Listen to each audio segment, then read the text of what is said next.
Here we go. Last chapter. Loser. Chapter 30. Zinc off. There's Sydney with her little celebratory sounds. After the snow day comes the weekend, and by Monday, much of the snow is gone. It remains only in the shadows and corners of the north-facing part of town and on the edges of the parking lot. The temperature is up in the low 50s, warm for December, and all the gutters and alleys all over town have water trickling through. Best of all Mondays, it's an in-service day at Monroe Middle School. There's something special about playing outside when the school doors are open and all the teachers are there, but the kids are not. Under the canopy of an arcing football, two kids, Turtle and Bounce, are having a discussion. Tuttle is pointing, saying, "See him, that kid there." He's pointing to a kid in a yellow baseball cap. "Yeah, watch this." Tuttle calls for a ball. He spins the ball in his hand and he yells, "Watch." He calls out, "Hey, yo, kid, here you go." He winds up and fires a spiral at the kid. The kid reaches out with both hands. He's about to take a baby from someone's arms. The ball passes neatly through the kid's hands and drills him in the chest. The kid's hat flies off. He staggers back, almost falling. He scrambles to retrieve it. Carl, I'm doing a video. I have to call you back. Okay? What's up?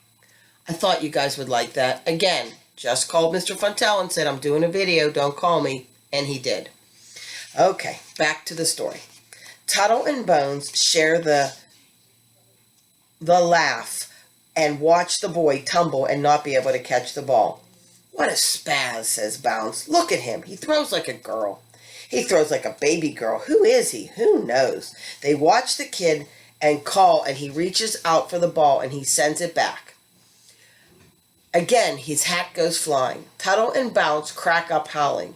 Tuttle calls, "Yo, Hoban, come here." Hoban joins them. "Watch this," Tuttle says. Tuttle calls for a ball and does what he did before. He whips a hard one back at the kid, and there it goes. Could have told you that was going to happen. The three of them watch as the kid turns and tries to punt the ball back to him. On his first try, he misses the ball altogether. On his second try, the ball travels some 10 feet in the air. "Who is he?" His name's Zinkoff. He went to my school. He's nobody." "Yeah, but didn't you hear about him?" "Hear what?" said the other kids.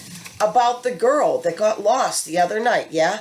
That kid went looking all over town and ended up getting lost himself." "Zinkoff?" "Yep, Zinkoff." "Wow, I didn't know that." The four of them turned. "That little girl's home and safe, and he was still out looking for her?" "Yes, he looked for 6 or 7 hours."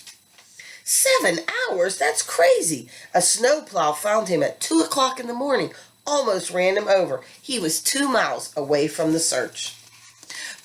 Bounce started to stare. "Wow, he must have been half dead." "He must have been half goofy," said Tuttle.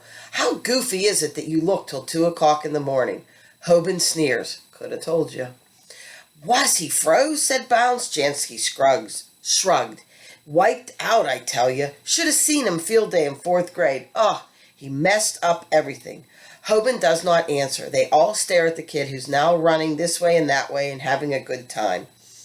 And he likes school. He actually goes to school early. Everyone turned to stare at Hoban, who has spoken these words. They keep staring at him, watching for him. But Hoban says nothing. They turn their attention back to the kid. Bounce says, "Let's get a game going." Everyone jumps. "Yeah, let's get a game. Game. Kids who want to play come running. Teams are chosen. Hoban says Jansky. Then they choose Bounce. Then they use Tuttle. But they have a kid left over. A normal leftover, when there's not too many, is okay for certain games or not enough, but you need enough kids for this. But this kid just stands there. He shows no sign of turning or vanishing away. Turtle says, "We have enough." So now the other kid is just staring. "We've got enough," they say.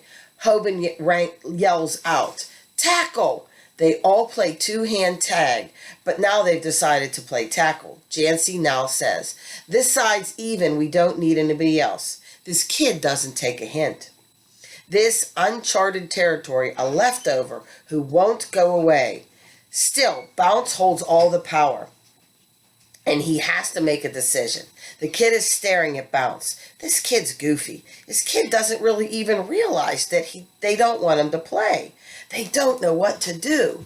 He doesn't know that he's a leftover. He doesn't know what to do. But this kid won't back off. He keeps staring at Bounce and waiting. And Bounce sees something he doesn't understand and something he dimly remembers. It occurs to him he wants to ask this kid about those 7 hours. He wants to ask this kid what it was like to be so cold. He wants to know what this kid's all about. He has 1,000 other questions. So he points at him and he says, "Zinkoff, let's play." And the game begins. The end.